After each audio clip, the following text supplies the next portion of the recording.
Have you ever wondered what it feels like to lose everything that gives your life meaning, yet still have to wake up each day and fight for those who need you most? Imagine being a billionaire, praised for your brilliance in boardrooms, but helpless in your own home. 3 young boys, shattered by the loss of their mother, driving away nanny after nanny 17 in just 6 months. Every headline calls them impossible. Every whisper labels them broken.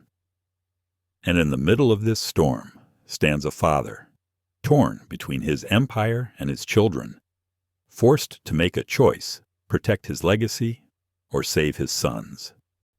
Now, ask yourself if it were you. If your children were being called monsters by the world, what would you do?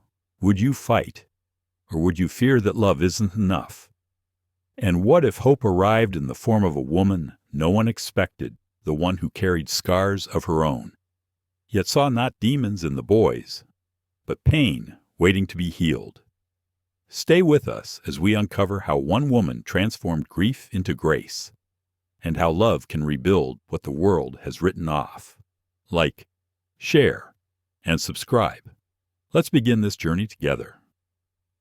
The Carter estate looked like something pulled out of a glossy magazine spread. White columns framed the entrance.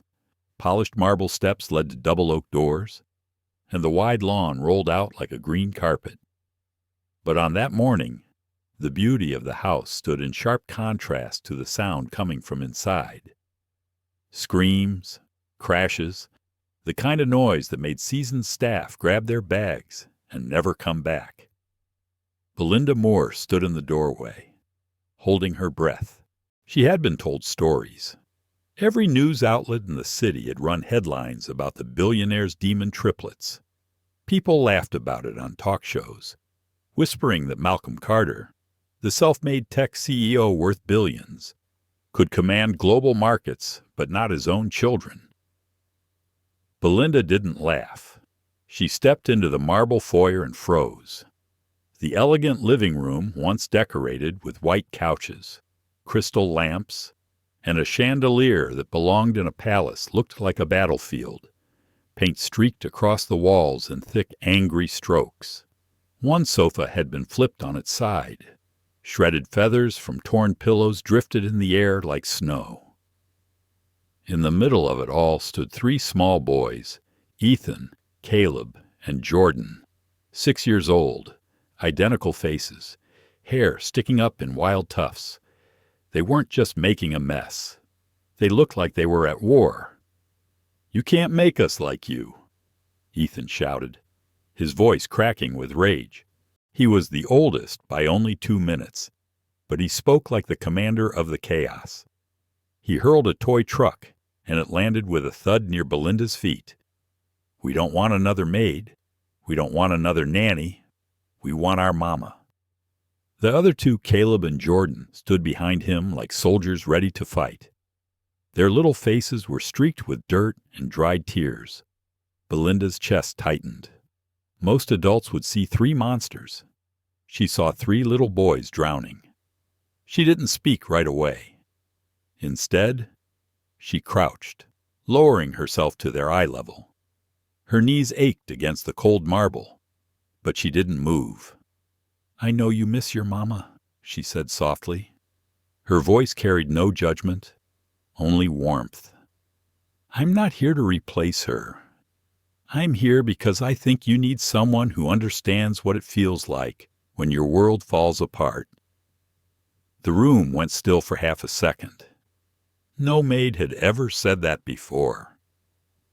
Caleb squinted at her, suspicion flickering in his blue eyes. "You don't know anything about us." "You're right," Belinda admitted. "I don't know everything yet, but I know you're scared. I know you're angry. And I know you think if you're mean enough, I'll leave just like the others did." The triplets exchanged glances. Their small shoulders stiffened. Belinda allowed a small smile to break across her face. "But here's the thing. I'm not going anywhere. And by the end of today, I'll show you something that might change everything." Ethan narrowed his eyes. What Belinda stood, brushing the pillow feathers off her dress. I'm going to show you. It's okay to let someone new care about you, even when your heart feels broken. At that moment, the sound of heavy footsteps echoed from the hallway. The triplets froze. Their eyes widened. He's coming, Jordan whispered. Daddy's going to be so mad. The air in the room shifted from defiance to fear. Belinda's gaze flicked to the doorway, just as a tall man stepped into view. Malcolm Carter, broad shoulders, sharp jaw, a presence that filled the room. He was only 38, but the lines on his face made him look older. For a moment, Belinda saw two things at once: the powerful CEO who graced magazine covers, and the widower who looked like he had not slept in months. Malcolm's eyes scanned the wreckage, then landed on Belinda. She half expected him to explode, to yell at the boys, to throw her out like all the others. But he didn't. He just rubbed a hand across his forehead, like a man carrying too many weights. The triplets huddled together, waiting for punishment.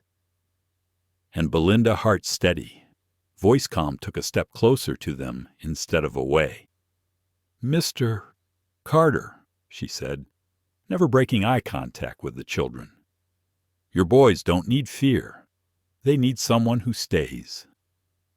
It was the first moment Malcolm Carter realized this woman might be different.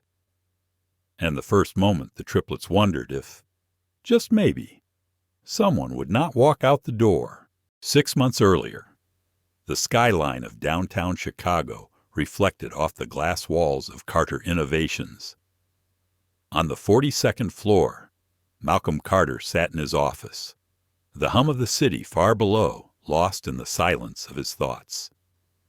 His phone buzzed for the third time that morning. He didn't need to look. It would be either his assistant with another update about the children's latest misadventure, or one of the principals from their private school asking for yet another meeting. He finally answered, Yes, Rebecca. Her voice came through, brisk but weary. Bad news, sir, and worse news. Malcolm closed his eyes, pinching the bridge of his nose. Give me the bad news first. The school called. Ethan, Caleb, and Jordan started a food fight in the cafeteria. Then they locked their teacher in a supply closet and refused to come out of the playground tunnel when it was time for class. Malcolm let out a long sigh, the weight of it settling into his chest. And the worst news, nanny number 18 quit this morning. She said, and I quote, "Those children are possessed, and no paycheck is worth my sanity." The phone nearly slipped from Malcolm's hand. He set it down carefully, staring at the skyline that once represented triumph. He had fought his way from nothing childhood poverty in Detroit, long nights coding in a tiny apartment, investors who dismissed him until he proved them wrong. By 35, he had built Carter Innovations into a tech empire worth billions, but none of it mattered now, not when the most important corner of his life was falling apart. 6 months ago, Diane had kissed him goodbye at the airport. She was flying out on a quick trip to pick up a surprise gift for his birthday. He had promised to be home early for dinner with the boys, but the plane never made it back. Mechanical failure, the investigators said. A tragedy. In one brutal night, the foundation of his life was ripped away. Diane had been more than his wife. She had been his anchor, his partner, the quiet force who could walk into a boardroom of egos and calm everyone with one smile. She was also the only one who could soothe their sons when they fought or cried. Without her, the Carter household had turned into a storm. At first, Malcolm thought he could handle it. He was used to pressure, after all. He'd run companies, closed billion-dollar deals, faced down hostile takeovers. Surely, he could manage 3 grieving 6-year-olds. But grief was not a negotiation. It was an avalanche. The boys screamed at him when he came home late. They refused to sleep in their rooms, terrified he might disappear in the night like their mother.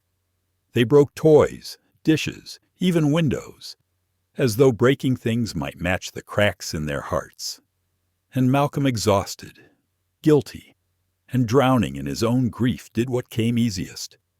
He buried himself in work.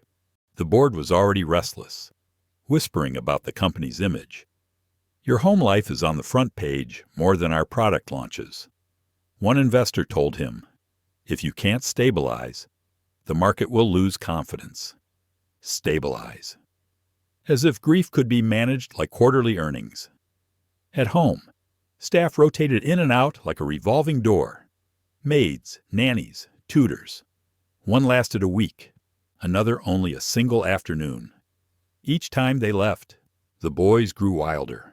Each time they left, Malcolm saw the same fear in his son's eyes. You'll leave too. The Carter estate, once filled with laughter and late-night pancakes, felt like a cavern. Malcolm started working until midnight because the silence of the house was unbearable.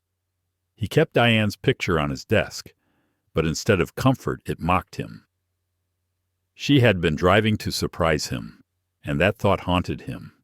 If she hadn't been trying to do something kind for him, she might still be alive.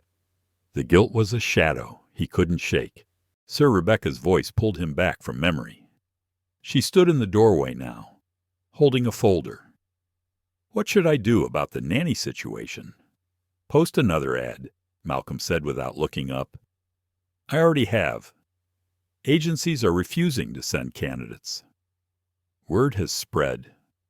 Malcolm let out a bitter laugh. So I'm worth billions, and I can't even buy someone willing to care for my own children. Rebecca hesitated. Maybe if you doubled the salary, triple it, Malcolm said sharply. Surprising them both. Then softer.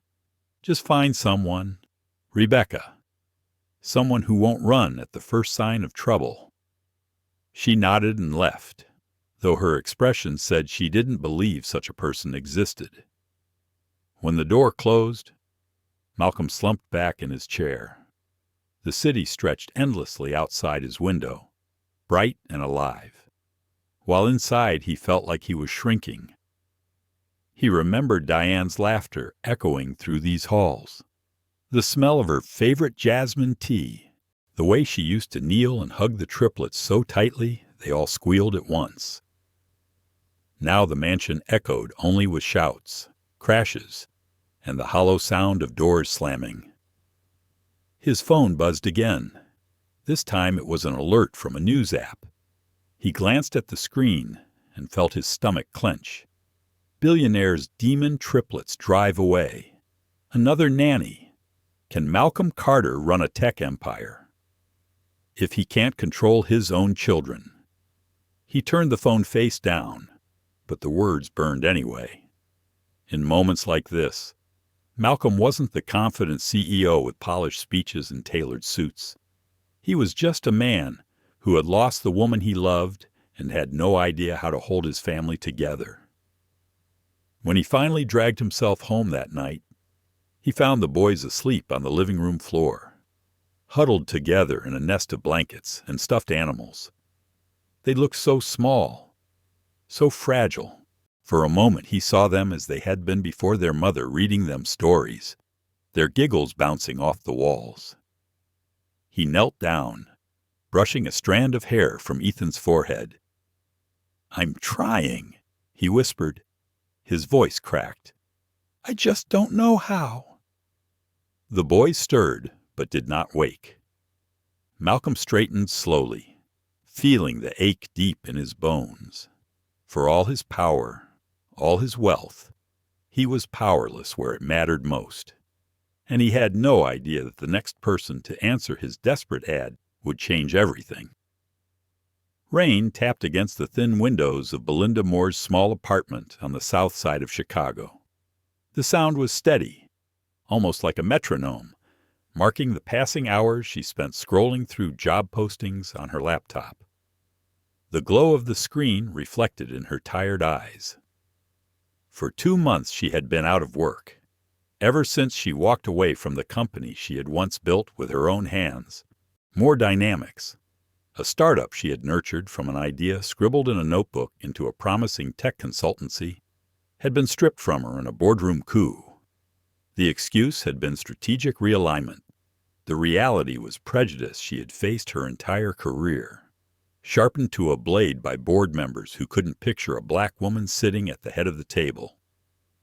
They smiled when they took her company, as if to say she should be grateful for the chance to have tried. Belinda had left that glass tower with her head high, but the sting never left. She had worked twice as hard as everyone else, carried herself with grace, kept her temper when their words cut like knives. Yet in the end, it wasn't enough. And now, she sat in a one-bedroom apartment with the rent due, scrolling past postings for jobs that asked for experience but meant connections, for leadership skills but meant someone who looks the part. Her eyes lingered on one unusual listing, seeking experienced caretaker for 3 energetic 6-year-old boys. Previous staff have found the position. Challenging, competitive salary for the right candidate. Belinda almost scrolled past. It read like one of those nightmare ads desperate wealthy families who treated workers like disposable tools. But something in the wording made her pause. Challenging. That was the polite way of saying impossible. She copied the name into a search bar. Malcolm Carter, CEO of Carter Innovations. The articles loaded in seconds. Tech billionaire loses wife in plane crash. Demon triplets drive away another nanny. Is Malcolm Carter too distracted to lead his empire? Belinda leaned back, reading line after line. There were pictures of the boys identical, wild-eyed, their little faces caught mid-tantrum. Photos of Malcolm, tall and polished in a black suit, jaw set like stone, and headlines that turned their private pain into public entertainment. Her chest ached in a way she hadn't expected. She remembered being 7, standing outside a burning row house while firefighters pulled out what little remained of her parents. She remembered the way relatives passed her around like an obligation until the foster system swallowed her whole. She remembered sitting on the edge of a bed in a stranger's house, clutching her younger sister Naomi's hand, whispering promises she couldn't keep. Naomi had been her anchor through those years, until the day violence took her to one bad corner, one stray bullet, one tragedy in a city full of them. Belinda had been 16. From that moment, the world had seemed like a place determined to tear families apart. Now, staring at the faces of Ethan, Caleb, and Jordan on her laptop screen, she felt the familiar stab of recognition. The same hollow eyes, the same anger that was really fear in disguise. They don't need a nanny, she murmured to herself. They need someone who knows what it feels like to lose everything. Still, doubt gnawed at her. She had already failed once in building a life she thought was hers. She had already been told, again and again, that she wasn't enough. Was she ready to walk into someone else's broken home when her own scars still throbbed? She closed the laptop and walked to the kitchen. The rain was louder now, drumming against the glass. She poured herself tea, though it grew cold before she touched it. Her thoughts churned. She remembered Naomi's laugh, high and bright even in the darkest foster homes. She remembered the promise she had whispered that last night together. I'll protect us. I'll make something of myself, so no one can treat us like we don't matter. That promise had carried her through college, through late nights coding, through boardroom battles. It had carried her until the men in tailored suits cut her out of the company she created. Now the promise came back, but it sounded different. Maybe success wasn't about sitting at the head of a boardroom table. Maybe it was about refusing to let children feel what she once felt worthless, disposable, unloved. Belinda opened the laptop again. Her fingers hovered over the keyboard. She didn't send a standard resume. Instead, she wrote a letter. Mr. Carter, I don't have a degree in child psychology. What I have is 8 years of experience caring for children and a lifetime of knowing what it's like when your world falls apart. I know grief makes children angry, scared, even destructive. But I also know anger is just pain with nowhere to go. If you give me the chance, I won't try to control your sons. I will try to understand them. And I will not leave when it gets hard. She read the words twice before hitting send. The next morning, Belinda woke to a message from Rebecca, Carter's assistant, asking her to come to the estate for an interview. Her chest tightened. Fear pressed against her ribs. She almost typed a polite decline. Almost, but something deeper stirred, steady and insistent. She thought of Naomi again, and of the promise she had broken that night so long ago. Maybe this was her second chance to keep it. Belinda closed her eyes and whispered, I can do this. She ironed her best dress, the one she had worn to board meetings where no one took her seriously. She packed a notebook, a pen, and a bag of her mother's cookie recipe, because she believed the smallest comforts sometimes opened the biggest doors. And when she caught her reflection before leaving, she didn't see a failed CEO or a broken foster kid. She saw a woman with scars that had not destroyed her, a woman ready to step into a mansion full of pain, not to run from it, but to stay. The morning sky over Lake Michigan was painted in shades of pale gold when Belinda Moore stepped out of the cab in front of the Carter estate.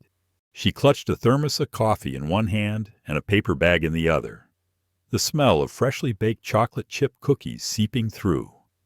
The mansion loomed above her, imposing yet strangely hollow, as though beauty could not quite cover the emptiness inside. Rebecca met her at the door, professional as always. They're still asleep, but not for long. She warned, You sure about this? Belinda handed her the thermos. For Mr. Carter. Something tells me he hasn't had a decent cup in days. Rebecca's eyebrows lifted, the smallest crack in her usual composure. You may be right. Inside. Belinda took a slow breath. Marble floors, glittering chandeliers, family portraits on the walls. In one photo, Diane Carter smiled with her arms wrapped tightly around the triplets. Belinda's chest ached at the sight. She whispered under her breath, I'll do right by them.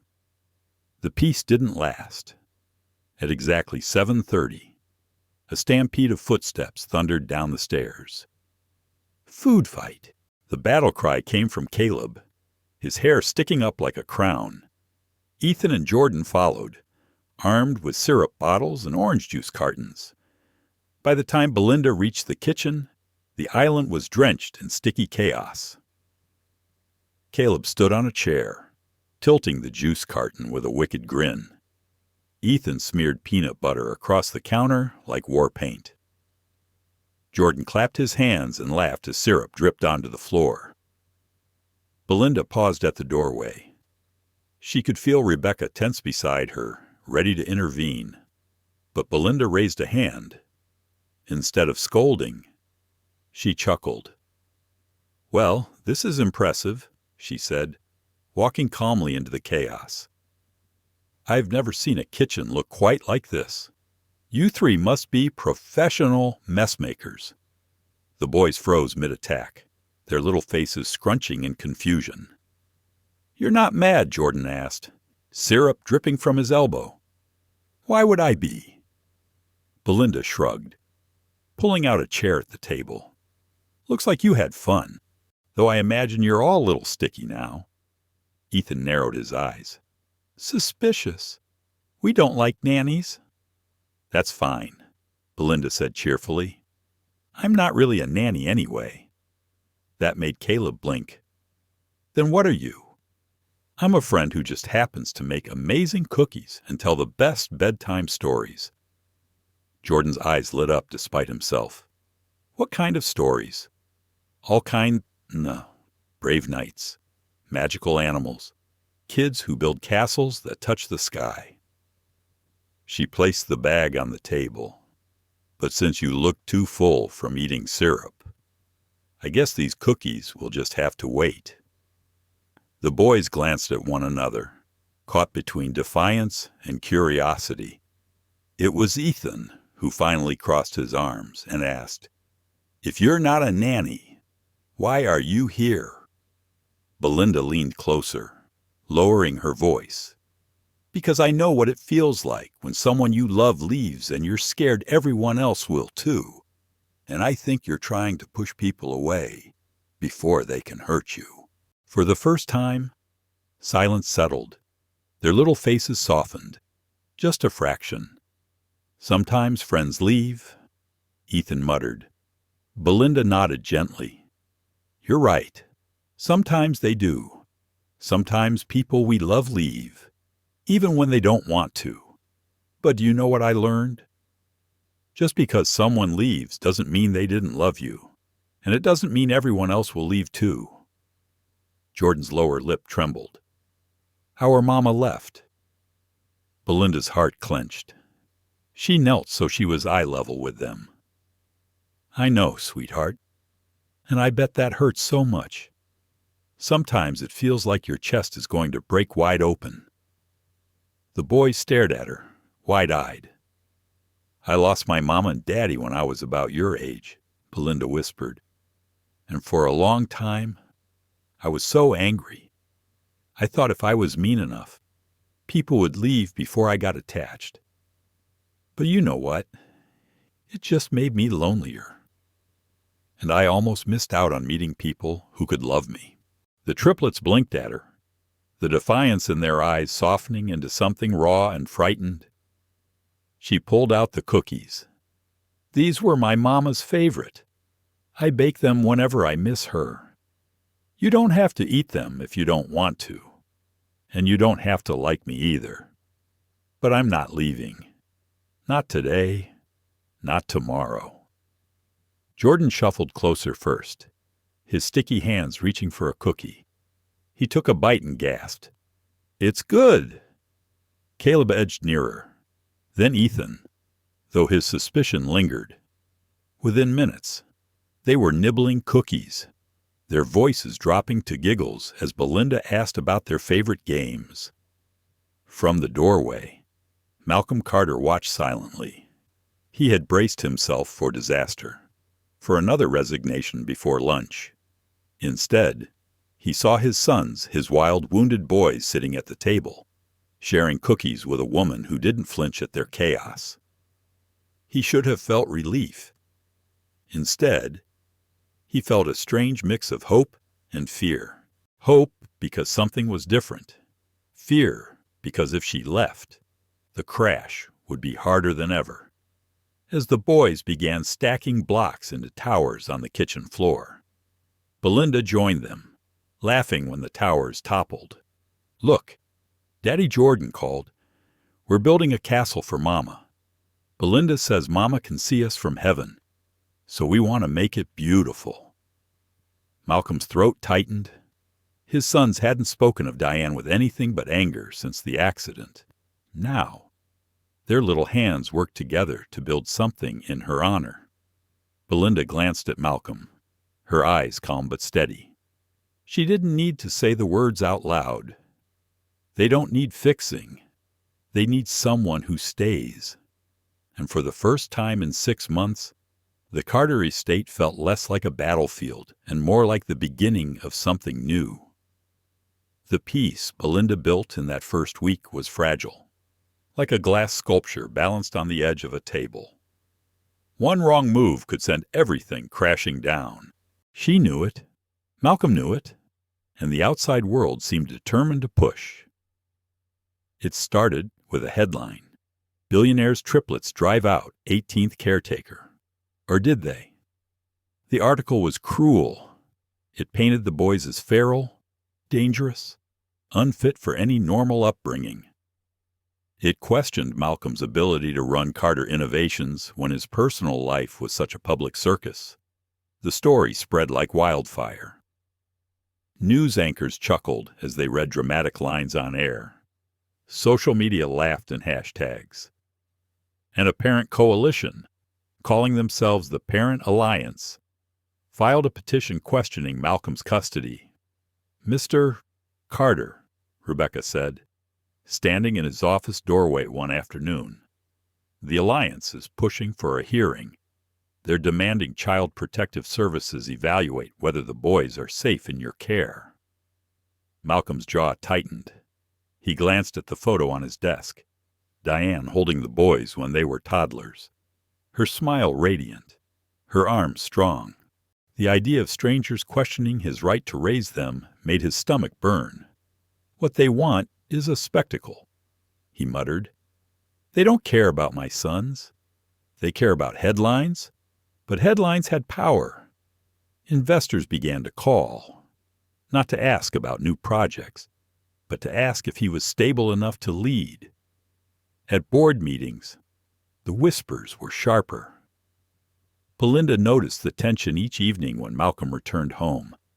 His shoulders hunched lower, his eyes clouded over with worry, and the boys felt it too. Ethan grew moodier, Caleb angrier, Jordan quieter. Children could smell fear, and their father's unease only fed their own. One evening, after a particularly tense dinner, Belinda found Malcolm in his study, the curtains drawn tight. He sat at the desk, staring at a laptop, though his hands hadn't touched the keyboard in minutes. "They want to take them from me," he said without looking up. His voice was raw. "They think because I can't keep a maid for more than a week. I don't deserve to raise my own sons." Belinda moved closer, setting a cup of tea on the desk. "You're grieving. They're grieving. That's not neglect. That's life after loss. They don't see it that way." He rubbed his temples. "To them, it's weakness. A billionaire should have control." Belinda sat across from him, folding her hands. "Control isn't the same as love, Malcolm. And if you let their definitions rule you, you'll lose more than your reputation. You'll lose them." Her words hung in the air. For the first time, he looked at her fully, as if measuring whether she believed what she said, and he saw no doubt in her eyes. But the world outside those walls wasn't finished testing them.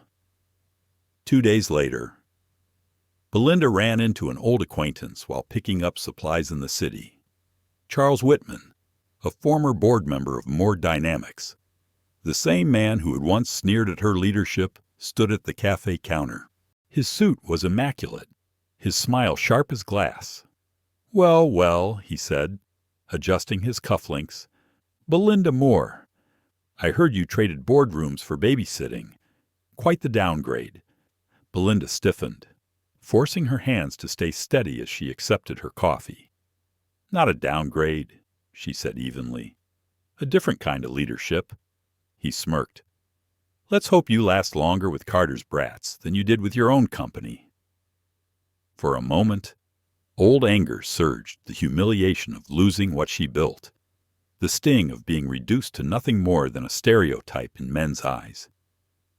But Belinda inhaled slowly, grounding herself. She refused to let Charles pull her back into that pit. "Walking away," she whispered to herself. "This battle matters more." That night, she told Malcolm what had happened.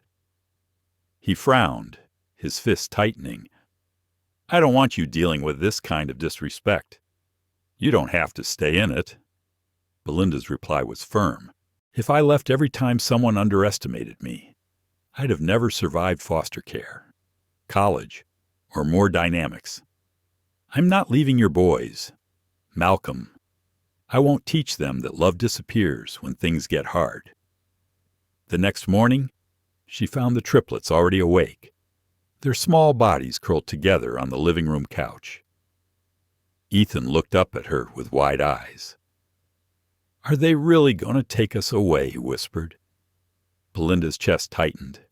She sat beside him, pulling the three of them close. "No, sweetheart. Not if we show them who you really are. Not the angry boys they see on TV, but the brave, smart, loving kids I know you to be." Caleb frowned. "But what if we mess up again? Then we try again," Belinda said softly. "Do you know what matters most? That you keep showing your hearts. That's what people need to see." Later that day, Malcolm stood in the doorway watching as Belinda turned spilled juice into a game about cleaning teamwork and an argument over toys into a lesson about sharing memories of Mama. The boys responded to her like flowers turning toward sunlight. Rebecca whispered beside him, "She's not like the others." "No," Malcolm agreed quietly. "She's not."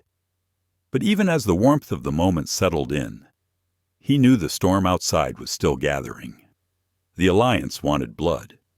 The press wanted scandal. And his company wanted stability. Inside the Carter estate, the boys were slowly learning to laugh again. But outside, the battle for their family's future was only just beginning. The courthouse smelled faintly of polished wood and old dust. Reporters clustered on the steps outside, their cameras flashing like lightning each time Malcolm Carter emerged from the black SUV. Questions rained down loud. Hungry, merciless. "Mr. Carter, is it true your sons destroyed another classroom? Will Carter Innovations survive this scandal? Do you think money makes you fit to parent?" Malcolm's jaw clenched as he guided his sons through the swarm. Ethan gripped his father's hand tightly. Caleb scowled at the cameras, and Jordan buried his face in Belinda's coat. She carried him like a shield, her calm presence cutting through the chaos. Inside, the courtroom was hushed, but tension hummed in the air. The Parent Alliance had hired sharp attorneys, their suits immaculate, their voices cold. At the opposite table, Malcolm sat beside his lawyer, but his eyes kept drifting to his sons. They looked so small on the bench, their legs swinging nervously above the floor. The judge entered, a woman with kind eyes, but a firm voice. "This hearing will determine whether the Carter children remain in their father's custody or if temporary guardianship should be considered. Let us proceed." The Alliance's attorney rose first. He painted a picture of chaos, broken furniture, frightened staff, 18 nannies gone. He read aloud reports of school incidents, using words like violent and out of control. Each sentence landed like a blow. Malcolm's fists clenched under the table. He wanted to shout, to defend his boys, but his lawyer gripped his arm, reminding him to stay silent. Then the attorney turned his gaze toward Belinda. And now, another caretaker, a woman with no formal training, no degree in child psychology, no stable career, claims she can handle what no one else could. Tell me, Ms. Moore, are you truly qualified? Or is this just another desperate experiment? The courtroom turned toward her. Belinda rose slowly, her back straight, her voice steady. "I am not a psychologist," she admitted. "I am not a trained nanny, but I know grief. I know what it is to lose the people you love and to believe no one will stay. That's what these boys are living. They're not dangerous. They're hurting, and hurting children don't need to be abandoned again. They need someone to fight for them." The attorney smirked. Touching words, but words don't prove stability. Belinda's gaze didn't falter. "Then look at actions. In the weeks I've been with them, the boys have begun to speak about their mother again. Not just in anger, but in memory. They've begun to laugh, to build, to trust. If you think that's nothing, you've never seen a child broken by loss. The judge watched her carefully, expression unreadable. Next, Malcolm was called to the stand. He adjusted his tie, but his hands trembled. The questions were sharp, designed to cut. How many staff have quit? How many incidents at school? How many hours do you work compared to the hours you spend with your children? Each answer made him sound like a man stretched too thin, a father failing despite his wealth. The murmurs in the courtroom grew louder.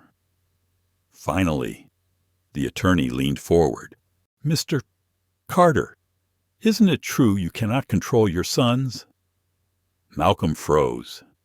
The truth pressed heavy on his chest. He thought of Diane, of her laughter filling the halls, of how easily she soothed the boys when they cried. He thought of his own nights buried in work, of his fear that love alone was not enough. And then his gaze fell on the triplets. Ethan's eyes full of defiance, Caleb's fists clenched, Jordan's lip trembling.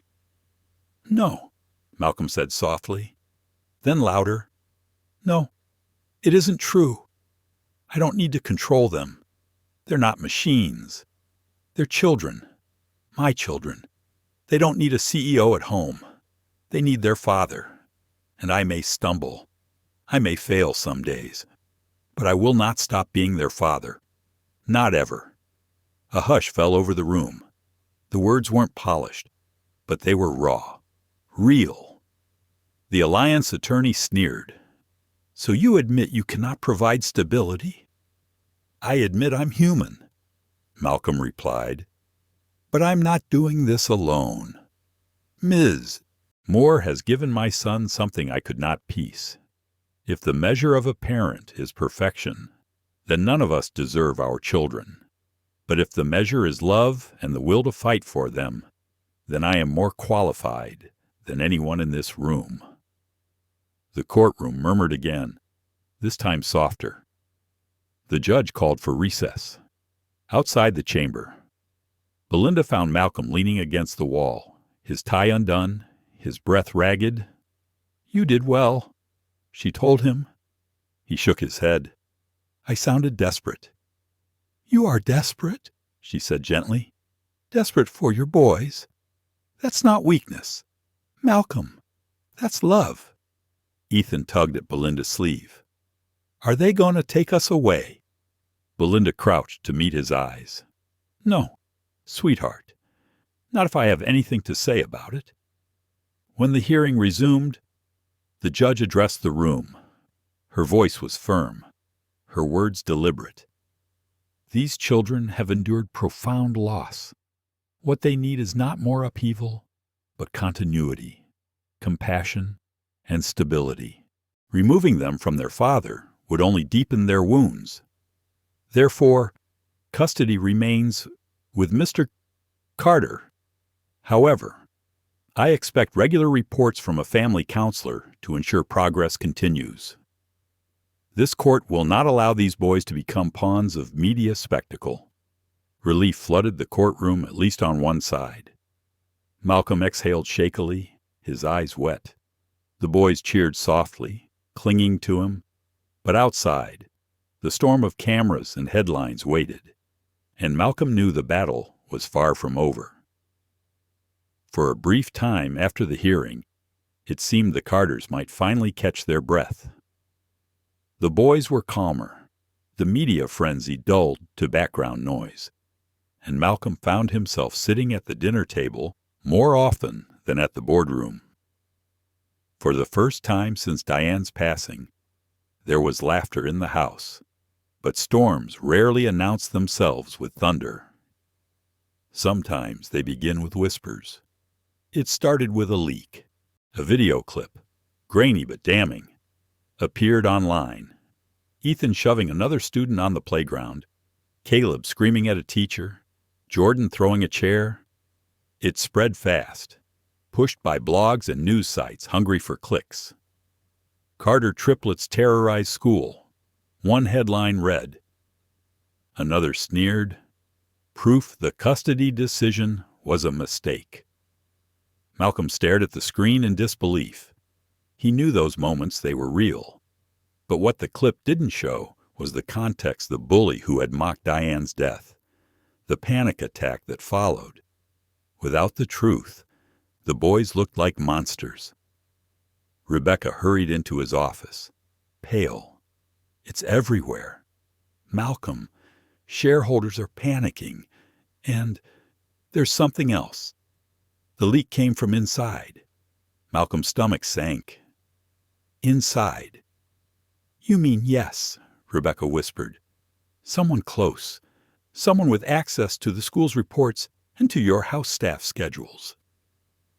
His mind went immediately to Charles Whitman. The man had been circling like a vulture ever since the scandal began, waiting for Malcolm to stumble. And now the stumble had come. Belinda found him pacing the study, rage burning behind his eyes. You can't let this destroy you, she said firmly. I won custody by a thread, Malcolm snapped. Now they'll say I lied, that I can't handle my sons. Belinda, they'll come for them again. She put her hand on his arm. Then we don't hide. We tell the truth. Your truth. Their truth. Don't let them define your family with half a story. Malcolm shook his head. You don't understand. These people don't care about truth. They care about power. And if I fight them, I risk losing everything I've built. Everything. Belinda's voice rose. Malcolm, your company isn't everything. Your empire isn't everything. Look at your sons. They are everything. If the world turns on you, let it. But don't you dare turn on them. Her words cut deep.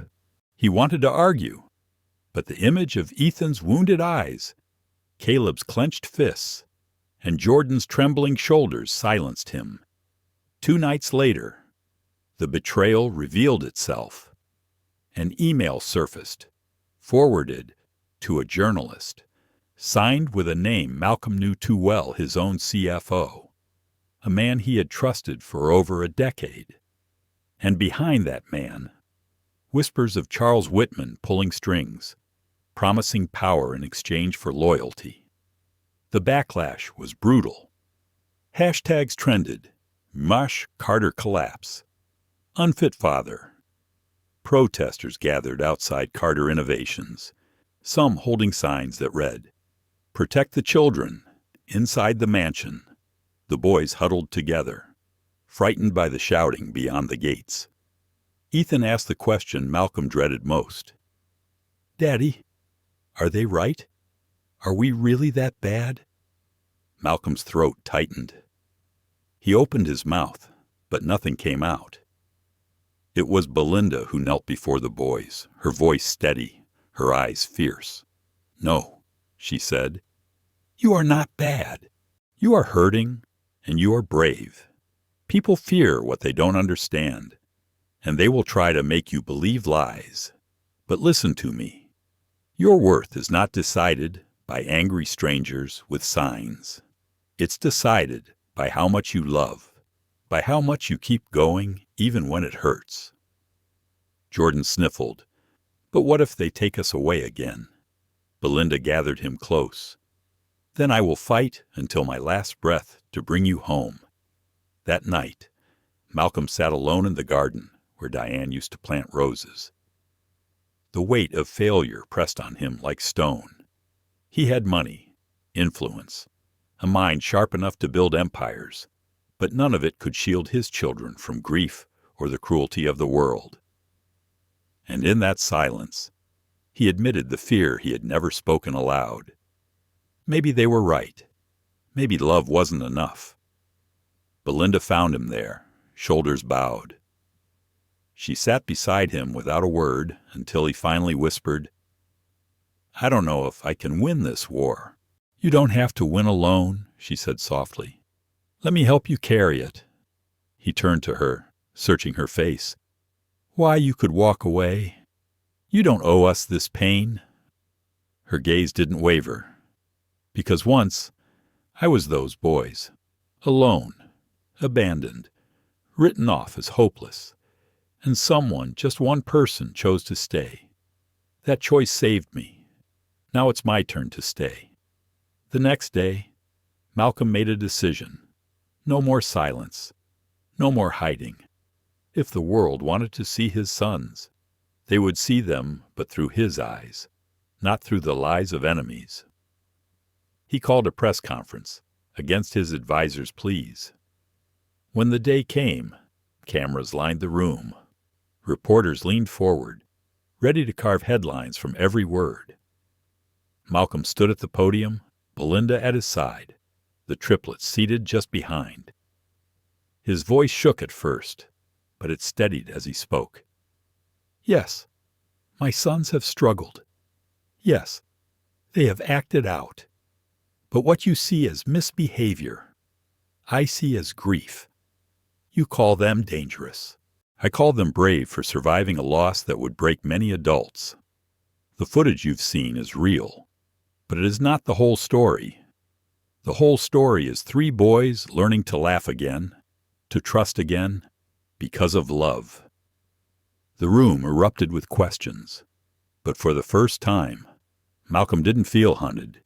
He felt free. He had told the truth, and whatever storm followed, at least his sons would know their father hadn't hidden them in shame.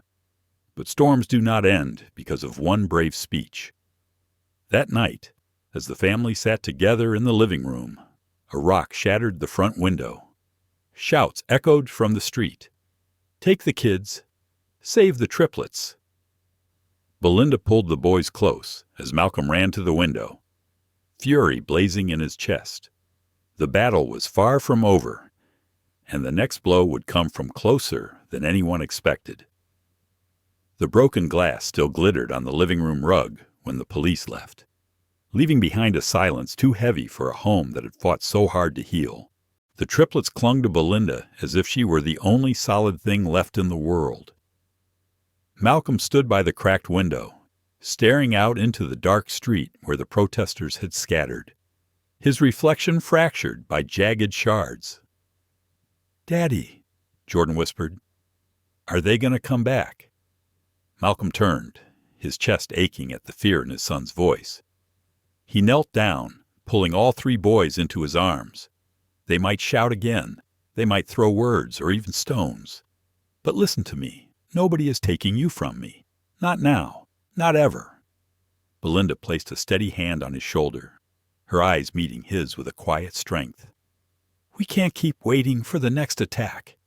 Malcolm, we have to change the story, not just react to it." The words echoed in his mind long after the boys had gone to bed. Change the story. The next morning, Malcolm made a decision that stunned his board, his partners, even his closest allies. He announced the creation of the Carter Family Foundation, a nonprofit dedicated to supporting single parents and grieving families. He pledged a significant portion of his fortune to fund counseling centers, scholarships, and safe spaces for children navigating loss. At the press conference, cameras flashed furiously. Reporters hurled questions about stock prices, shareholder confidence, and corporate strategy. But Malcolm's voice cut through the noise with simple, unpolished honesty. "Some of you see scandal when you look at my children. I see survivors. You write stories about demons and discipline. I see boys who lost their mother too soon and still found a way to laugh again. This foundation isn't charity. It's a promise that no child will have to grieve alone the way mine did, that no parent will drown in guilt without a hand to hold." For the first time, the narrative began to shift. Headlines that once called the triplets impossible now called them symbols of resilience. Clips of Belinda baking cookies with the boys or guiding them through bedtime prayers spread across social media, drawing comments not of scorn but of admiration. Yet redemption never arrives without resistance. Charles Whitman, cornered by Malcolm's rising public goodwill, struck back with one last desperate move. He leaked private emails, twisting Belinda's past struggles, her years in foster care, her firing from More Dynamics, her therapy sessions after Naomi's death into weapons meant to discredit her. The attack was vicious. Commentators labeled her unfit, unstable, a risk to children. Hashtags resurfaced. Dose, Belinda, the fraud. Save the triplets. Belinda sat at the kitchen table, staring at the headlines with trembling hands. "They'll never let me outrun who I was," she whispered. Malcolm crouched in front of her, lifting her chin. "Belinda, you are not who they say you are. You're the woman who gave my sons back their laughter, who stood in front of judges, cameras, and mobs and didn't flinch. If that's not strength, I don't know what is." Her eyes brimmed with tears. "But what if they make the boys believe it? What if they think I'm just another person who's going to leave them?" "They won't," Malcolm said firmly, "because you won't leave." Belinda took a shaky breath, then nodded. For years, shame had silenced her. But now, surrounded by boys who trusted her more than anyone alive, she realized silence was no longer an option. At Malcolm's urging, Belinda agreed to speak publicly, not as a caretaker defending herself, but as a woman reclaiming her story. The hall was packed the night of her speech. Families, journalists, former colleagues, even strangers who had followed the saga gathered to listen. Belinda stepped onto the stage, her hands trembling at first, but her voice growing stronger with every word. "Yes, I was a foster child. Yes, I lost my sister, and I broke under the weight of grief. Yes, I was fired by men who saw my skin before my skills. Every word they use against me is true. But here's the part they leave out. I survived. I healed. And now I stand here raising 3 boys who remind me every day that brokenness is not the end. It is the beginning of something stronger." The audience was silent for a beat, then erupted into applause. Cameras caught tears in the eyes of mothers, nods from fathers, hope flickering in faces that had known loss themselves. That night, for the first time, the tide fully turned. The Carter triplets were no longer tabloid fodder. They were a story of healing. And Belinda, once painted as a liability, became a symbol of perseverance. Weeks passed. The noise of scandal faded, replaced by the steady hum of progress. The boys thrived in school, not because they were perfect, but because they were learning to speak their pain instead of throwing it. Malcolm discovered that boardrooms no longer held his loyalty the way bedtime stories did, and Belinda, once a wanderer between jobs, found her calling not in a resume, but in the steady rhythm of family. On the anniversary of Diane's death, they gathered in the garden she had once tended. Ethan held Caleb's hand. Jordan clutched Belinda's dress. Malcolm placed a single white rose on the stone. "Mom," Ethan said softly, "we're okay now. We laugh again, and we're not scared anymore." Belinda's hand slipped into Malcolm's, and for a moment, the grief didn't feel like a hole, but like a thread, tying past to present, pain to healing, Diane to Belinda. Later that evening, as the triplets drifted to sleep, Malcolm found Belinda in the same garden. The moonlight washed her face in silver, and his heart swelled with a clarity he had fought for years to reach. "Belinda," he said quietly, "when Diane died, I thought our story ended, but you showed me it was only beginning. You didn't just save my sons, you saved me, and I don't want to imagine a future without you in it." He pulled a small box from his pocket and knelt. "Belinda Moore, will you marry me?" Her gasp was soft. but the tears streaming down her cheeks were answer enough. She whispered yes before he could even finish the question. And in that moment, the weight of years lifted from his shoulders. The wedding was small, intimate, held in the same garden where love had been both lost and reborn. The boys carried the rings, their suits slightly too big, their grins wide enough to split the sky. When the vows were spoken, there wasn't a dry eye in the garden. Not because the words were perfect, but because they were real. Because this family scarred, battered, tested, had chosen each other. 5 years later, the triplets stood tall at their middle school graduation, honor students known for their kindness. A little sister, Lily, danced in the grass, adored by her big brothers. The Carter Family Foundation had expanded nationwide, building centers in dozens of cities, and Belinda, once dismissed as unfit, now stood as co-founder, author, and advocate.